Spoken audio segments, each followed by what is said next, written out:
Gloria a Jesús. Sin más preámbulo, hoy tengo la hermosa asignación de traer la palabra. Y hoy comenzamos una nueva serie para este tiempo de resurrección de Semana Santa, bajo el tema imposible. Imposible. ¿Sabes que cuando esta gráfica salió yo estuve mirándola como un buen rato? Porque yo decía, ¿pero qué son estos colores acá a la derecha? Y es la piedra de la tumba siendo removida. ¿Okay? Te estoy ayudando porque si yo tuve conflicto en entenderla, yo dije, a lo mejor los hermanos también. Eso es la piedra de la tumba siendo removida. Pero hoy quiero hablarte bajo el tema la zona de la muerte. Mira a la persona que está a tu lado y dile, el pastor va a hablar de la zona de la muerte. La zona de la muerte. ¿Qué querrá decir el pastor con este tema en el día de hoy? Sabes que la resurrección nunca fue diseñada para ser un solo dato que crees, sino una persona viva que te encuentra. Hay un lugar, Padre amado, hay un lugar en el monte Everest conocido como la zona de la muerte. Y mira qué interesante, porque está tan alto que el cuerpo humano comienza a apagarse cuando llega a esa zona de la muerte. El oxígeno escasea, el cerebro comienza a fallar, los pulmones comienzan a colapsar, cada paso cuesta demasiado. Y allá arriba existe una regla brutal. Se me salió lo mío. Si alguien cae, sigues caminando.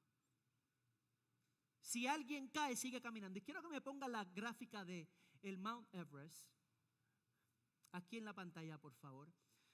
Si alguien cae, sigue caminando.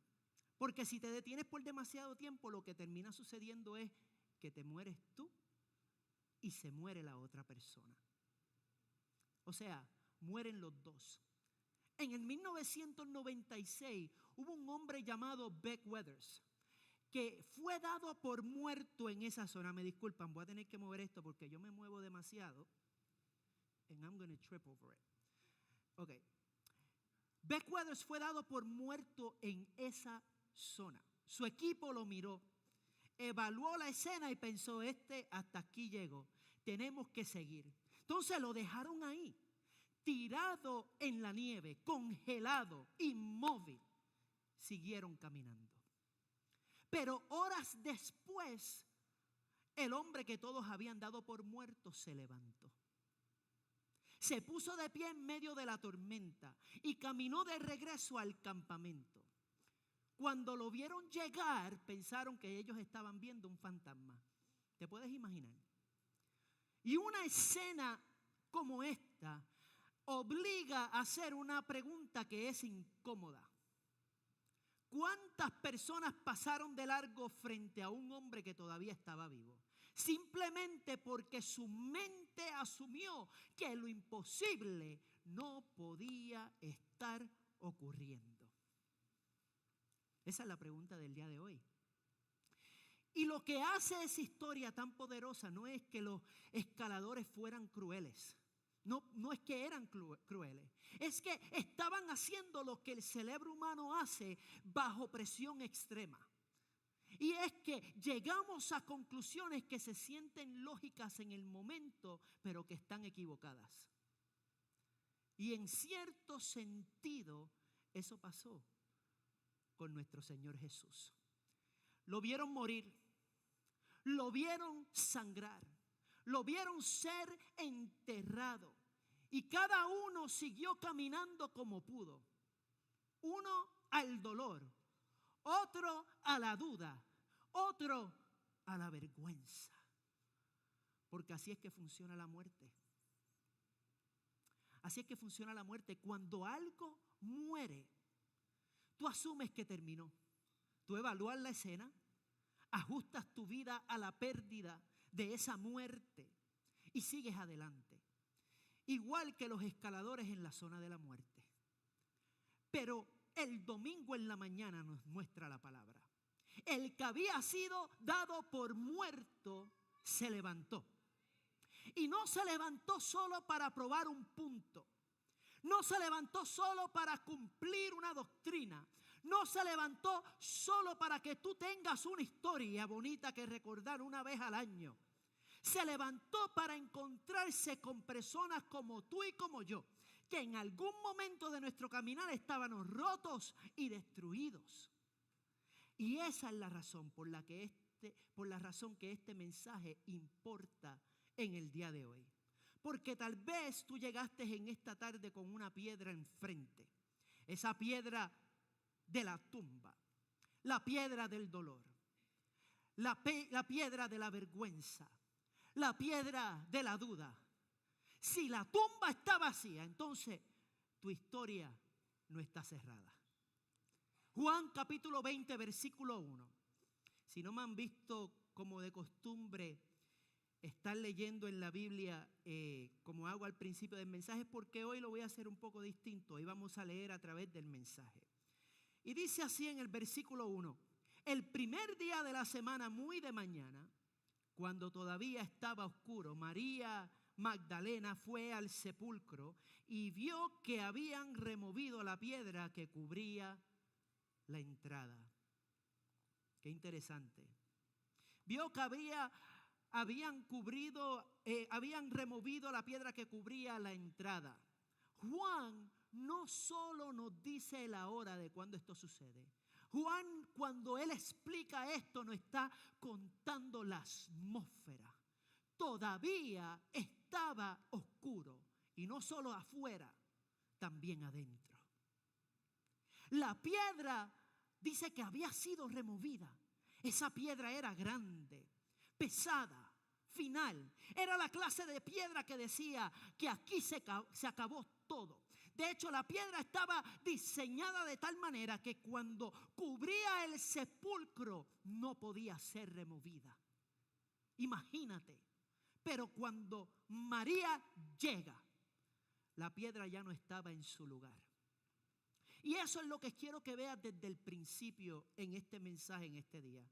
La piedra no fue removida para que Jesús pudiera salir. Escúchame bien. La piedra no fue removida para que Jesús pudiera salir. Jesús resucitado no necesitaba ayuda para salir.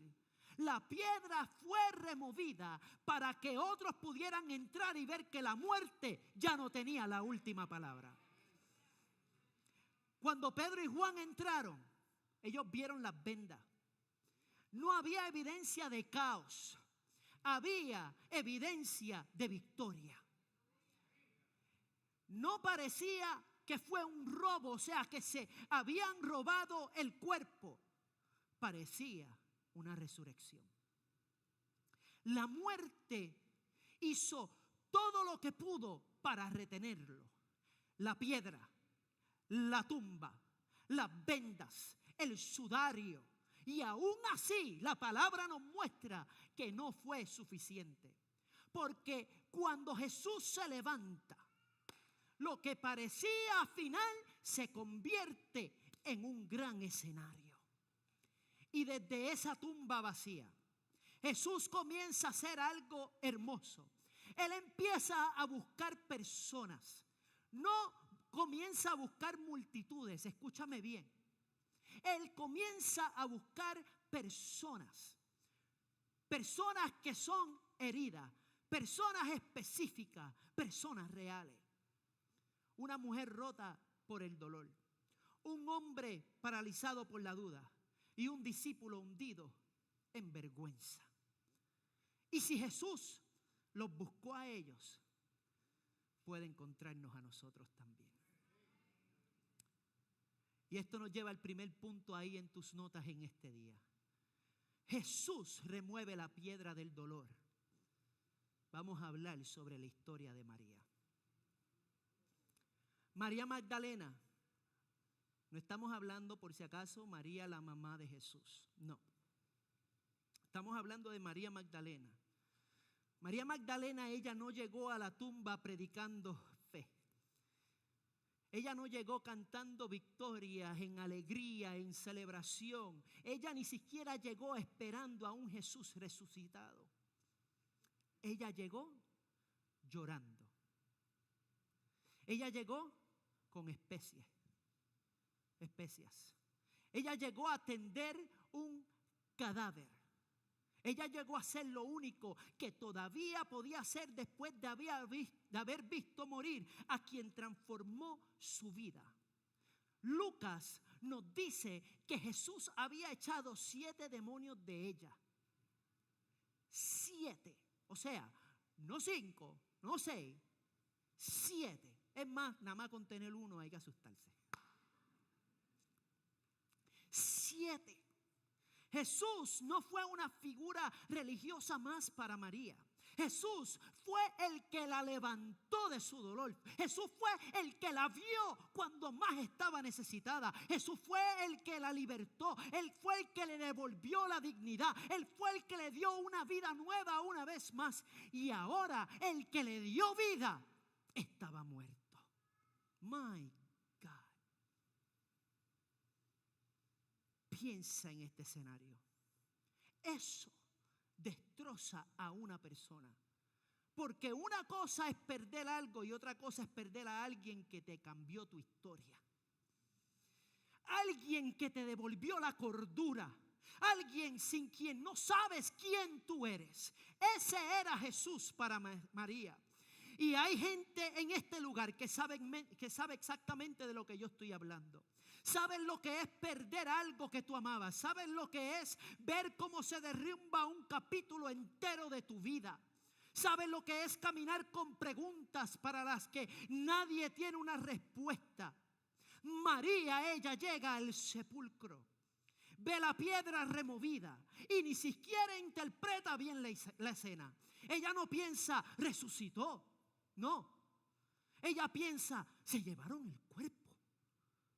Se llevaron el cuerpo, o sea, ¿qué es lo que está sucediendo? Y eso reveló algo que tú y yo necesitamos entender en esta tarde. Y eso es que el dolor no solo te rompe el corazón, a veces te dobla la percepción. Cuando el sufrimiento es lo suficientemente intenso, profundo, tu mente lo que comienza a hacer es que comienza a reescribir lo que ves para ajustarlo a tu propia tragedia. María tenía evidencia frente a ella. Tumba abierta, vendas intactas, cuerpo ausente. Y su cerebro dijo, se los robaron. Se robaron a Jesús. Porque cuando el dolor gobierna nuestro corazón, cuando el dolor gobierna nuestra mente, hasta las buenas noticias pueden hacerse malas. ¿Quién sabe de lo que yo te estoy hablando? Pedro y Juan llegan. Y cuando llegan, ellos ven lo que está sucediendo y se van. Pero María se queda. María se queda. ¿Y sabes por qué ella se queda? No porque ella fuera más espiritual que Pedro y Juan, porque ella no tenía dónde ir. Escúchame. Pedro y Juan tenían una casa a la cual volver. María tenía su identidad atada a lo que yacía en ese sepulcro. No podía moverse hacia adelante porque su presente había sido borrado.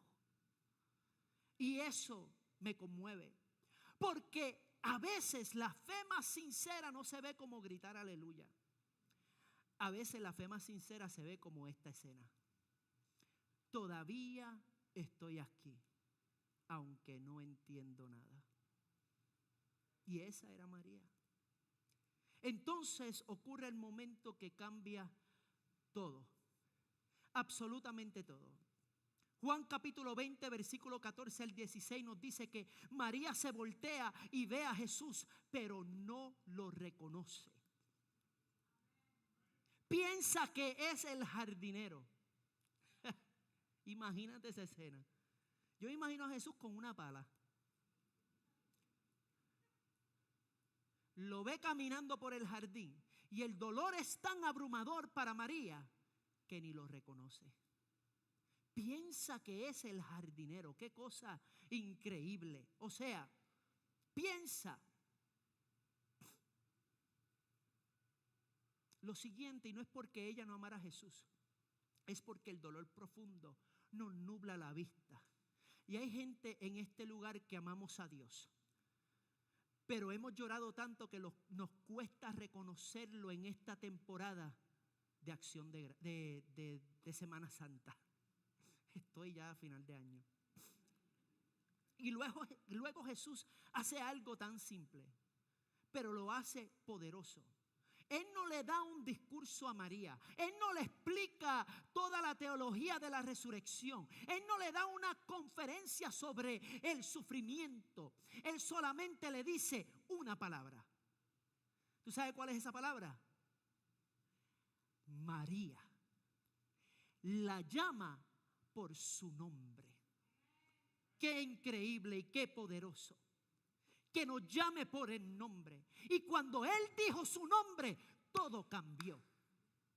La palabra dice que sus ovejas reconocen su voz. Porque hay una manera en que Jesús dice el nombre que atraviesa la neblina. Hay una manera que Jesús dice nuestro nombre que atraviesa el dolor. Come on, somebody. Una manera en que Él llama que rompe el ruido, rompe el duelo, rompe la confusión. Y de repente María lo reconoce, no por un argumento, no por un sistema, sino por la voz. Jesús llama a María por su nombre. Tú sabes, cuando tú conoces a alguien por mucho tiempo, y pueden pasar los años y puedes estar en medio de cualquier cosa y de momento te llaman por tu nombre y tú dices, yo reconozco esa voz. Mi papá vive en Puerto Rico y yo tengo comunicación con él semanal. Pero imagínate que vamos a suponer que yo no hablara con él. Yo recuerdo la voz de mi papá. Y en el momento que me llame, yo puedo responder. Yo logro responder, logro reconocer. Y lo que sucede es que de repente María lo reconoce. No por un argumento, no por un sistema, lo reconoce por la voz. La voz de Jesús. Jesús no la restauró con datos. Jesús no le corrigió a ella su teología primero. Jesús le restauró la identidad. Antes de explicarle lo que había pasado, le recordó quién era ella. María. Porque a veces, antes de entender la resurrección, necesitamos que alguien te vuelva a ti mismo. Antes de poder entender lo que sucedió, necesitamos que alguien nos haga un reset. Díselo a alguien. El dolor puede nublar la vista. Díselo. Pero no puede silenciar la voz de Jesús. Ya. Hay personas que llegaron hoy cargando una piedra pesada como la que vio María ser removida. Y tal vez nadie lo sabe. Tal vez viniste sonriendo. Tal vez viniste saludando a todos. Tal vez hasta serviste en el día de hoy. Pero por dentro tú has estado diciendo, Señor, ya no puedo más. Señor, no entiendo esta temporada. Señor, no sé qué hacer con este dolor. Y el Cristo resucitado no te está diciendo hoy, deja de llorar. No, el Cristo resucitado te está diciendo, escúchame. Escúchame. Porque a veces la primera evidencia de la resurrección no es que la circunstancia cambió. Es que vuelves a oír su voz en medio de tu noche. María, ella descubrió algo poderoso. Jesús no solo resucita cuerpos. Jesús también entra en jardines de duelo y llama por nombre a los que están hechos pedazos. El dolor, como dije, puede nublar nuestros ojos, pero no puede apagar la voz de Jesús. María nos enseña que el dolor puede nublar lo que está justo frente a ti, pero no todas las personas responden al quebranto colapsando en llanto. Algunas responden construyendo muros. Y ahí es donde vive Tomás. Y eso nos lleva al segundo punto. Jesús remueve la piedra de la duda. La historia de Tomás. ¿Sabes que a Tomás le hicieron mala fama? La historia lo recuerda como el incrédulo. Pero Tomás no era un cobarde. Tomás lo que era honesto. Y hay 2 o 3 aquí, incluyéndome a mí, que a veces nos acusan por nuestra honestidad. Y no hay nada malo por ser honesto. En Juan capítulo 11, cuando Jesús decide volver a Judea, donde recientemente habían querido matarlo, Tomás fue el que dijo entonces, Tomás, apodado en Juan capítulo 11, versículos 16, dice, entonces Tomás, apodado el gemelo, dijo a los otros discípulos, vamos también nosotros para morir con él. Estamos hablando mucho tiempo antes de la muerte y la resurrección de Jesús. Ya Tomás estaba dispuesto a morir por él. Ese no es un hombre superficial. Escúchame, eso es un hombre intenso, un hombre comprometido. Eso es un hombre que había invertido todo su capital emocional, todo su intelecto y espiritual en Jesús. Eso es Tomás. Pero luego vino la cruz. Y el problema con la cruz no fue solo que Jesús murió. El problema fue que los sueños de todos murieron con él. Tomás, él había creído. Él había apostado su corazón. Tomás había entregado su expectativa. Y cuando alguien entrega tanto como lo hizo Tomás, no vuelva a creer livianamente. Al principio Tomás estaba dispuesto ¿a qué? A morir. Pero ahora cuando Jesús resucita y le dicen que Jesús ha resucitado, él dice, yo tengo que verlo para creerlo. Ay, ay, ay. Ese es Tomás. Y eso es cuando los otros discípulos le dicen, hemos visto al Señor. Él dice las siguientes palabras. Así que los otros discípulos le dijeron, hemos visto al Señor. Mientras no veo yo la marca de los clavos en sus manos y meta mi dedo en las marcas y mi mano en su costado, yo no voy a creerlo, dijo Tomás. Y yo sé que muchas veces nosotros predicamos eso como si Tomás fuera el villano. Pero seamos sinceros porque aquí muchos entienden a Tomás. Amados, yo sé que estamos en eso, pero vamos a mantener acá, los profesionales se van a encargar, amén, de ello, para así poder honrar el tiempo de ustedes y lograr salir a tiempo y llevar este mensaje. Gloria a Jesús. Él dijo, mientras yo no vea la marca de los clavos en sus manos y mientras yo no meta mi dedo en la marca y mi mano en su costado, yo no voy a creer. Qué atrevido, qué fuerte. O sea, yo sé que muchas veces nosotros predicamos eso como si Tomás fuera el villano, como si Tomás fuera malo, pero si somos sinceros, muchos entendemos a Tomás. Lo entendemos porque su duda no era un cinismo superficial, sino que era autopreservación. Tomás lo que estaba diciendo en efecto es lo siguiente: no voy a sobrevivir otra esperanza falsa. Si esta afirmación extraordinaria es real, necesito evidencia extraordinaria. Porque ya no me queda corazón para otra desilusión. ¿Cuántos han estado ahí? No me queda otra para estar desilusionado. No me queda otra para estar mal. No puedo volver a pasar por esto. Yo estaba dispuesto a morir. También has vivido decepción. También has confiado y te rompen el corazón. También creíste en algo que no salió como esperaba. Y cuando eso pasa, uno no siempre se vuelve rebelde. A veces uno se vuelve cauteloso. Nos volvemos cautelosos. Uno pone un muro, una pared de defensa, uno se protege, uno empieza a decir, no me voy a ilusionar otra vez. There's no way.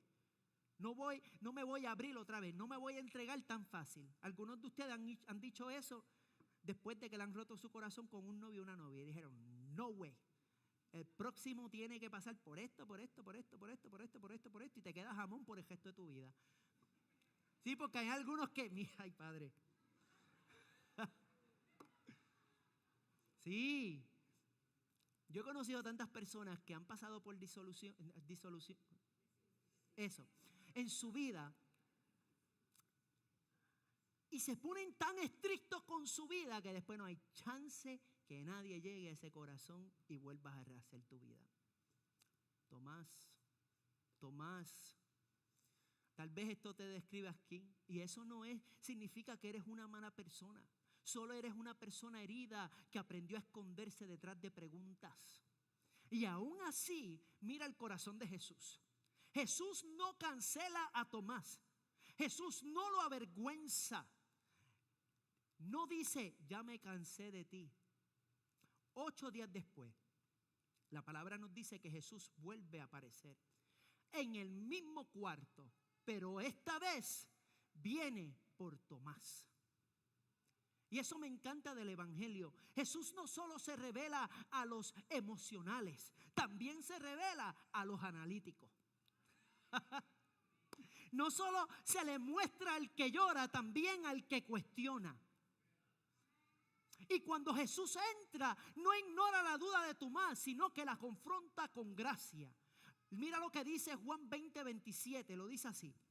Vamos a buscarlo aquí. Juan 20:27 dice, luego dijo a Tomás, pon tu dedo aquí y mira mis manos. Acerca tu mano y métela en mi costado. Y no seas incrédulo, sino un hombre de fe. Qué hermoso es esto. Jesús no le responde con rechazo, le responde con cercanía. Como diciendo, escuché tus preguntas, vi tus muros, sé exactamente lo que dijiste y no me alejé de ti por eso. Fíjate, a María la restauró con su voz. A Tomás lo restauró con sus heridas. Jesús no sana cada mente de la misma manera, cada corazón de la misma manera, pero Él sabe exactamente cómo alcanzar a cada uno de nosotros. La duda honesta no espanta a Jesús. Tú puedes estar en este lugar y decir, yo soy ateo. Tú puedes estar en este lugar y decir, yo no sé de esta gente pentecostal. Yo estoy acostumbrado a estar sentadito sin aplaudir ni levantar mis manos. A Dios no le espanta tus dudas. A Jesús no le espanta tu manera de percepción. Él como quiera llega a ti. Y Él como quiera llega a ti. La duda honesta no espanta a Jesús. Lo que sí te destruye es quedarte distanciado de Él. Hoy Él toca. ¿Quién está disponible? La duda de lejos se pudre, pero la duda llevada a Jesús puede convertirse en adoración. Y eso fue exactamente lo que pasó. Tomás termina diciendo una de las confesiones más altas de todos los evangelios. Y esto está en Juan 20:28. Y él dijo, Señor mío y Dios mío. Déjame explicarte. Decir Señor mío y Dios mío solamente se le podía decir al emperador romano de una manera de lealtad a él. Y si se le decía a otra persona, muerto. Y a Tomás, el que duda, Tomás, el que parece rebelde, cuando toca las heridas de Jesús, dice, Señor mío y Dios mío. La lealtad de antes de la muerte, que estoy dispuesto a morir por Jesús, ahora regresa. Aleluya. El mismo hombre que pidió evidencia terminó en adoración. ¿Por qué? Porque no fue solo información, fue un encuentro. Y hoy hay personas aquí que tú no necesitas fingir. No necesitas actuar como si sientes algo que todavía no sientes. No necesitas fabricar lágrimas. No necesitas repetir frases vacías. Pero sí necesitas hacer una cosa. Tener la humildad de decir: Jesús, aquí están mis preguntas. Si eres real, háblame. Si estás vivo, encuéntrame. Y te digo algo con convicción. El Jesús resucitado todavía sabe entrar a cuartos cerrados y encontrarse con corazones que tienen preguntas. ¿Sabes que allá en Irán, donde está la guerra, sabes que en estos países musulmanes hay personas que en pregunta y corazón abierto de querer conocer a Jesús o querer conocer al Dios real, se le está apareciendo Jesús a través de los sueños? Se le están apareciendo Jesús a través de visiones. Hay un testimonio de una persona que tuvo un sueño, musulmán. Tuvo un sueño que decía: hay un hombre que va a llegar. Este hombre es misionero y trae al Dios que es real. Y cuando llegue a tu casa, dale la bienvenida y escucha lo que tiene que decir. Cuando el esposo llega con esta persona, escúchame bien. Cuando el esposo llega con esta persona a compartir, simplemente a compartir comida, la esposa le dice al esposo: ven acá que tengo que hablar contigo. Y le dice: este hombre yo lo vi en mis sueños y él tiene un Dios que es real, al cual nosotros necesitamos conocer. Este testimonio se dio en este mismo salón alrededor de hace un mes o dos, en una reunión de pastores, que estábamos hablando con unos misioneros, y uno de estos misioneros es una joven misionera allá en Irán. Y encima de todo esto, mujer. Porque ser mujer en estos países y llevar el evangelio es otra carga de otro nivel. Y así es que Jesús trabaja. Él todavía se le está apareciendo a las personas. Ahora, Tomás necesitaba pruebas porque estaba protegiendo su corazón de otro colapso. ¿Sí? Pero la herida de Pedro era más profunda aún. María fue a través del dolor. Ella fue herida por lo que perdió. Tomás fue herido por lo que temió. Pero Pedro fue herido por lo que él mismo hizo. Y esto nos lleva al tercer punto. Jesús remueve la piedra de la vergüenza. Permíteme hablarte de Pedro, y les quiero pedir a los musicians que me acompañen, por favor. Pedro no estaba roto por lo que le hicieron. Pedro estaba roto por lo que él hizo. Y eso duele distinto. Duele distinto porque hay heridas que vienen de afuera, pero la vergüenza viene de adentro. El dolor de María viene de lo que le quitaron a ella. La duda de Tomás vino de lo que él presenció. Pero la vergüenza de Pedro vino de lo que salió de su propia boca. Pedro había dicho cosas grandes. Había hecho cosas grandes. Había vivido momentos que los demás discípulos nunca vivieron. O sea, Pedro fue el que caminó sobre las aguas. Pero la noche más importante de su vida, Pedro falló. Pedro falló. Mira lo que dice Mateo versículo 26, versículo 34. Antes que el gallo cante, me vas a negar 3 veces. 3 veces me vas a negar. Y Pedro respondió. No hace poco estuvimos hablando de Pedro en los estudios bíblicos. Los miércoles a las 7 de la tarde nos reunimos en estudio bíblico. Pedro era un charlatán, era de las que se las sabe todas. Yo puedo. I got it under control. Yo sé lo que yo estoy haciendo. Y cuando Jesús le dice: antes de que cante el gallo, tú me vas a negar 3 veces. Pedro responde: aunque todos te abandonen, yo me lo imagino con esa actitud. Yo no lo voy a hacer. Y Pedro no estaba mintiendo. Pedro lo creía. Pedro amaba a Jesús. Pedro quería ser fiel. Él quería estar entregado. Pero esa misma noche, en un patio, junto a un fuego de carbón,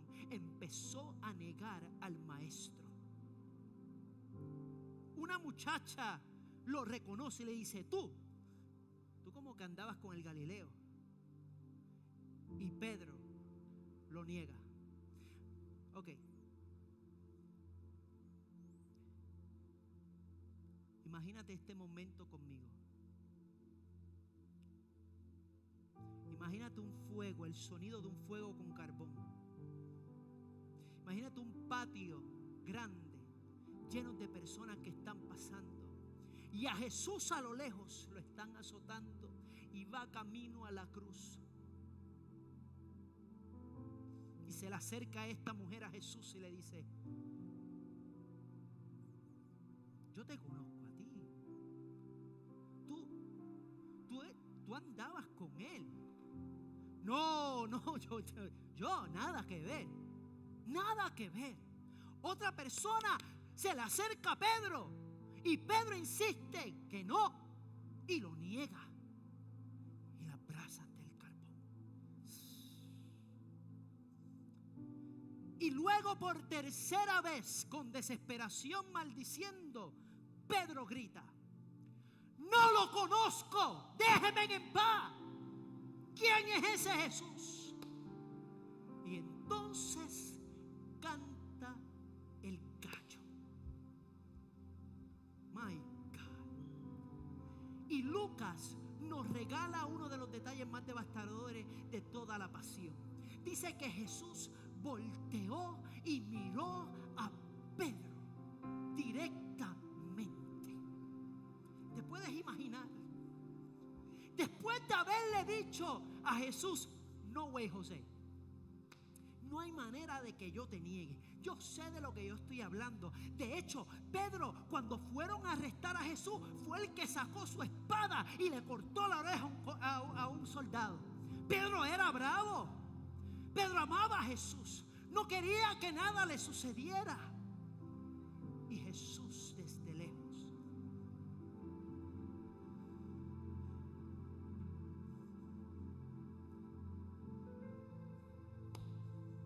silencio. Si estuviste aquí la semana pasada, hablamos como el silencio de Jesús fue el que nos liberó. Porque de Jesús tratar de defenderse, todo lo que decían contra él era falso. El poder defenderse, él era un hombre intelectual. O sea, hablaba en parábolas, por amor a Dios. Parábolas que estudiamos y le sacamos tanta información.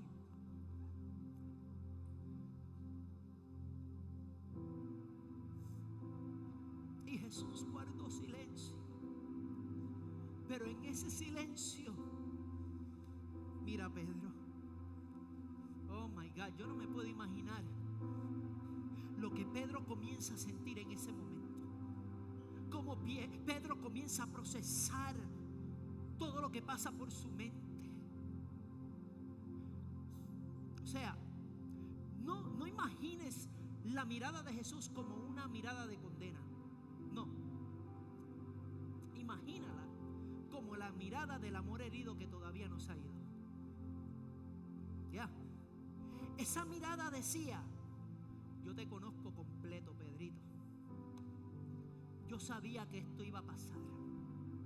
Yo no estoy sorprendido por tu caída. Y aún así, voy camino a la cruz por ti.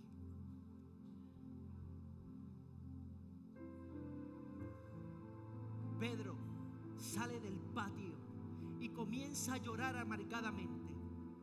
Y yo creo que aquí hay personas que entienden esa clase de llanto. No es el llanto del que perdió una batalla. Es el llanto del que se convirtió por un momento en la persona que juró que nunca iba a ser. Que yo no voy a abusar de mi familia. Que yo no los voy a maltratar. Que yo voy a estar congregado en la iglesia. Que yo me voy a ir a los Estados Unidos, Señor, y si tú me ayudas, te lo voy a agradecer y te voy a servir, y nunca has vuelto.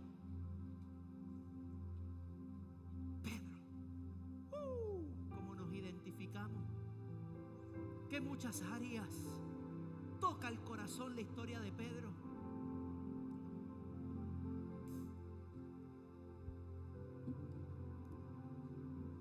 Pedro tiene el llanto del que perdió una batalla. El llanto del que se convirtió por un momento en la persona que juró que nunca sería. Pedro siente vergüenza. Vergüenza por lo que dijiste, vergüenza por lo que hiciste, vergüenza por haberle fallado a Dios, vergüenza por haber vuelto a algo que pensabas que ya habías vencido, vergüenza por seguir luchando con la misma área, vergüenza por cargar una doble vida, siempre, algunas veces frío, otras veces caliente, vergüenza por verte al espejo y decir: yo no debería estar así. Yo no debería estar en esta depresión. Yo no debería estar en este dolor. Yo no debería estar sufriendo tanto. Yo no me merezco esto en la vida. ¡Ay, qué vergüenza! Yo he luchado fuerte. Yo no merezco estar aquí. Y Pedro siente la vergüenza más alta de su vida.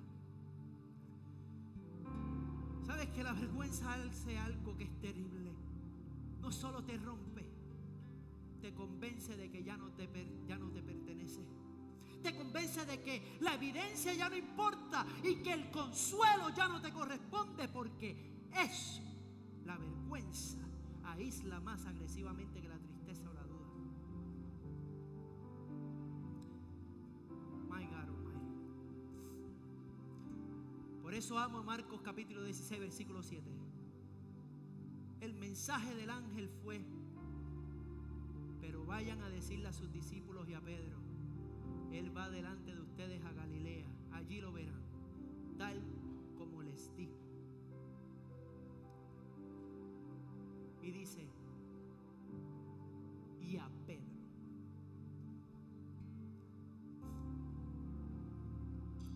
Can we put the right slide, or if we don't have it, please, the next verse? Okay, put it back. Pido disculpas, pensé que teníamos ese versículo. Marcos 16, 7. Lo voy a leer nuevamente. Pero vayan a decirle a sus discípulos y a Pedro.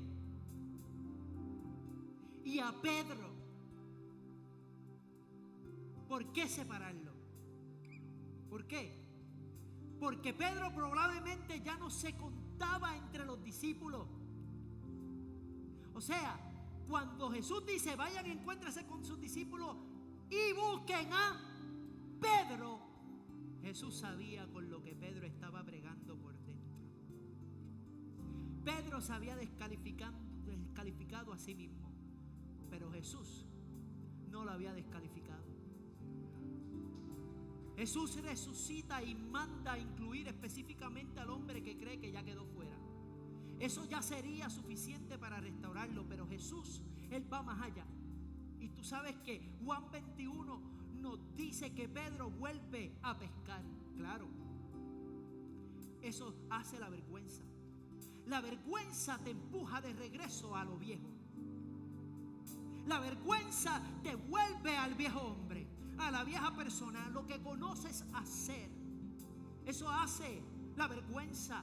Te convence de que regreses al bote, a la red, a lo conocido, a la versión anterior de ti mismo. Y allá está Pedro, en la noche, otra vez con redes, otra vez sin fruto, hasta que aparece Jesús en la orilla. Y Jesús se aparece en la orilla, y cuando llegan a tierra, Juan 21:9 dice algo que no está ahí por accidente. Dice que había un fuego de carbón.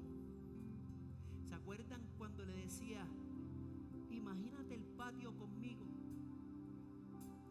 con el fuego del carbón en el sonido? Y se le están acercando a Pedro: tú como que andas con este. Y Pedro: no. Y el fuego del carbón ardiendo. Cuando Jesús se le vuelve a aparecer a Pedro, la Biblia es tan hermosa que nos regala estos detalles. Y cuando Jesús vuelve y se le aparece a Pedro en la orilla del mar,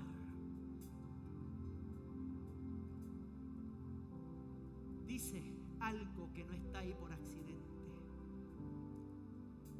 La misma clase de fuego junto al cual Pedro negó a Jesús. Mira esto, y ya voy concluyendo. Jesús preparó el escenario de restauración con el mismo olor del fracaso. ¿Quién va entendiendo? El olor a carbón habría llevado a Pedro instantáneamente de vuelta a la peor noche de su vida, al patio, a las negaciones, al gallo, cantando a la mirada de Jesús. Y Jesús lo sabía. Preparó ese fuego a propósito, no para humillarlo, sino para redimirlo. ¿No te ha pasado a ti que hay ciertos olores que tú dices, wow, así olía la casa de abuela? Hay ciertos sabores, así cocinaba mami, abuela. Jesús, en lo soberano que es Él, usa este momento. O sea, ¿qué clase de Salvador es este? El tipo de Salvador que no evita el lugar de tu caída, lo transforma en el lugar de restauración. Pedro, él llega mojado, él llega cansado, él llega sin aliento. O sea, él salió a pescar y Jesús no empieza con una reprimienda. Él no dice, me negaste 3 veces. Él empieza con un desayuno: pan, pescado y el fuego encendido.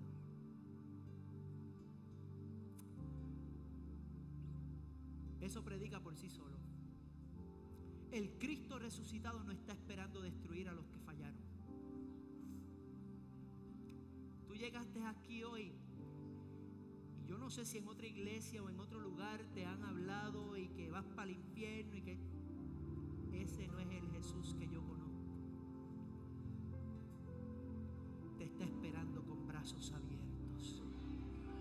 Está preparando una mesa para restaurarte. Sí.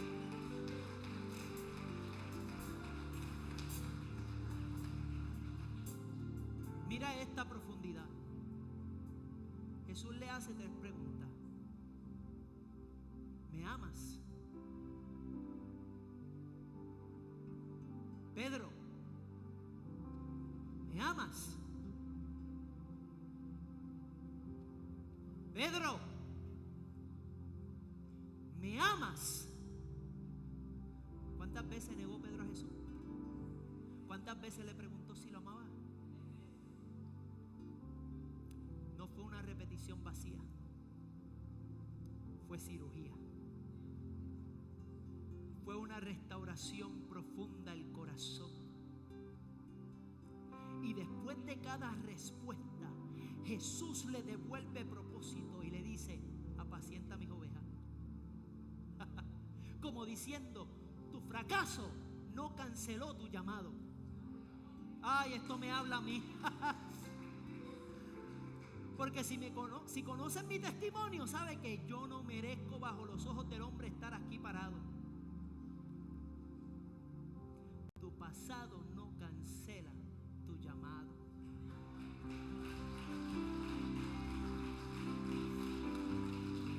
Tu caída no tuvo la última palabra. Todavía Dios te quiere usar. Todavía Él tiene un futuro contigo.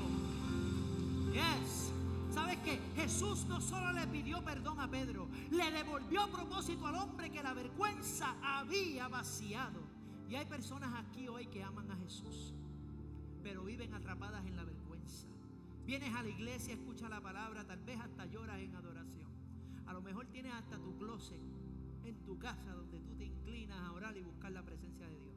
Pero por dentro tú sigues escuchando una voz que te dice: ya no sirve, ya no califica, ya dañaste demasiado, Dios ya pasó la página contigo. Mentira del diablo. La resurrección de Jesús declara que ni siquiera tu peor capítulo tiene autoridad para cerrar el libro que Dios está escribiendo sobre tu vida. La vergüenza te dice se acabó y Jesús te dice empecemos de nuevo. Empecemos de nuevo. Podemos. Estemos de pie.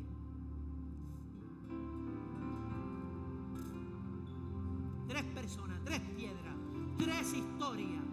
María cargaba dolor, Tomás tenía la duda, Pedro cargaba con vergüenza, María no podía ver con claridad a través del dolor, Tomás no podía confiar fácilmente después de la desilusión, Pedro no podía acercarse a través de la vergüenza, y Jesús cruzó cada barrera. Jesús miró más allá. A María en un jardín de lágrimas le dijo su nombre. A Tomás en un cuarto encerrado le mostró sus heridas. Y a Pedro en una playa, cogiendo un suntan, una playa marcada en el fracaso, le preparó un desayuno y le devolvió el propósito. La resurrección no es solo prueba de que Jesús está vivo, es prueba de que sabe exactamente cómo alcanzar a cada tipo de persona. Eso es Pascua. Eso es domingo de resurrección. Pascua no es solo que la tumba quedó vacía. Pascua es que el Cristo resucitado salió de esa tumba y comenzó a buscar personas. Y ahora la pregunta no es solamente teológica. Ahora la pregunta es personal. Para ti que estás en este lugar y para ti que nos estás viendo a través de las redes sociales. ¿Quién eres tú hoy en esta historia? ¿Quién eres? Tal vez eres María. Llegaste con dolor. Llegaste cansado, llegaste cargando una pérdida y necesitas volver a oír la voz de Jesús llamarte por tu nombre. Tal vez eres Tomás, llegaste con dudas, con preguntas, con muros, con escepticismo y necesitas que Jesús atraviese la puerta cerrada de tu corazón. Tal vez eres Pedro. Llegaste con vergüenza, con culpa, con recuerdos de tu pasado, con una historia que preferías esconder y necesitas descubrir que Jesús no vino a exponerte, sino que vino a restaurarte. Pero aquí está la belleza del Evangelio. La respuesta para María, la respuesta para Tomás y Pedro fue la misma. No una religión, no una teoría, no una emoción, sino una persona. Y su nombre es Jesús. Esa es la respuesta. Jesús. Jesús. No es complicado. Es Jesús. Es sana el dolor. ¿Sabe qué dice Romanos 10, capítulo 10, versículo 9? Que si confiesas con tu boca que Jesús es el Señor y crees en tu corazón que Dios lo levantó de entre los muertos, serás salvo.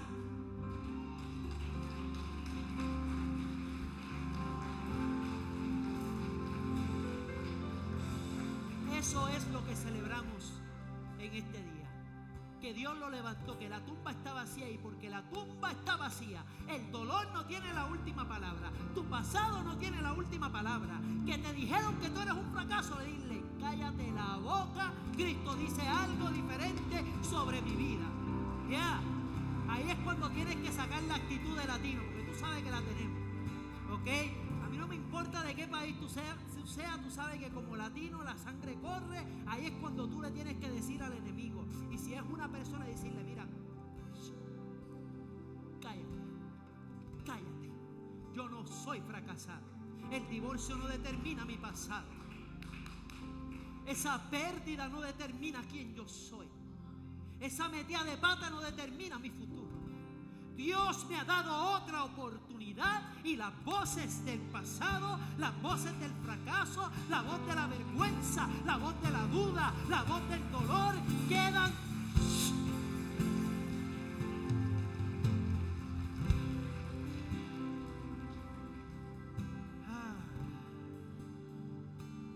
Tal vez has venido a servicios de Pascua y aquí termino. Creciste alrededor de la fe posiblemente, pero hoy no se trata de saber acerca de Jesús. Hoy se trata de encontrarte con Él. No estoy hablando de religión, estoy hablándote del Cristo vivo. Escúchame. Al que te conoce, al que sabe tu nombre, al que sabe tus preguntas, al que sabe tus pecados, al que sabe tus lágrimas, al que sabe tu historia completa, y aún así te ama. ¿Recuerda la historia de Everest con la que comencé el mensaje? ¿La recuerda? De la zona de muerte. Los escaladores pasaron de largo frente a un hombre que estaba vivo. No porque ellos eran crueles, sino porque su mente llegó a una conclusión que se sentía lógica, pero que estaba equivocada. Y tal vez tú has hecho lo mismo en este día. Tal vez has pasado de largo frente a Jesús. No porque tú seas malo, sino porque el dolor te convenció de que Dios no estaba. O la duda te convenció que Dios no es real. O la vergüenza te convenció de que ya no te merecías su presencia. Pero Él está vivo, Él está aquí, Él está en este lugar. Y no vas a pasar de largo hoy a Jesús. Mira, si hoy tú dices, pastor, yo necesito ese encuentro. Necesito que Jesús remueva la piedra que hay en mi vida. Necesito comenzar de nuevo. Necesito entregarle mi vida a Cristo. Ahí donde estás, quiero que levantes tu mano ahí, todo ojo cerrado. Todo ojo cerrado, cada cabeza bajada. Yo no te voy a pedir que pases adelante, pero si tú sabes que Jesús te está llamando, este es el momento. Ahí donde estás, levanta tu mano, levanta tu mano. Aleluya, aleluya, aleluya.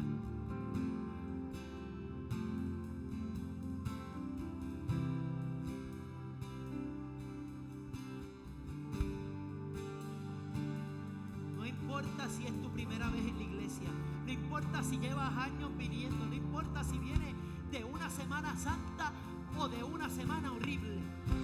Este momento es entre tú y Jesús.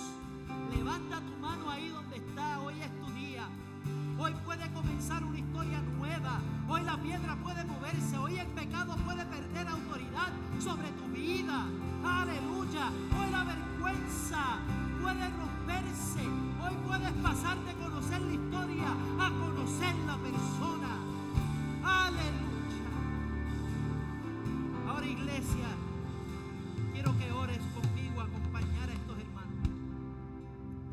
Jesús, te pido perdón. Reconozco que hoy tú has venido a mi encuentro.